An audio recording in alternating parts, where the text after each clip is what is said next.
కడప మహానాడు సాక్షిగా తెలుగుదేశం జాతీయ అధ్యక్షుడి ఎన్నిక. నాకు డౌటు, ఇప్పటిదాకా తెలుగుదేశం జాతీయ అధ్యక్షుడిగా ఉంది చంద్రబాబు నాయుడు గారు కదా.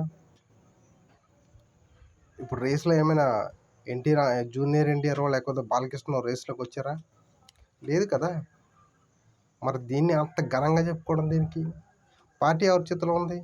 తండ్రి కొడుకు మీ ఇద్దరి చేతిలోనే కదా ఉంది.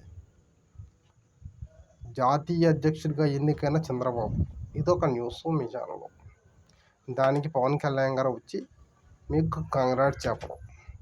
అది కాకుండా హైదరాబాద్ని సైబరాబాద్గా మార్చారంటే అమరావతిని కూడా బాగా డెవలప్ చేస్తారు ఈయన 40 years ఇండస్ట్రీ అని చెప్పేసి ఈయన జాకీలు పెట్టి లేపడం.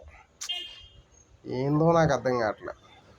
మొత్తం సంక్షేమాన్ని పక్కకు దోసేసి మనం డప్పు కొట్టుకోవడానికి సరిపోయింది మహానాడు మొత్తం.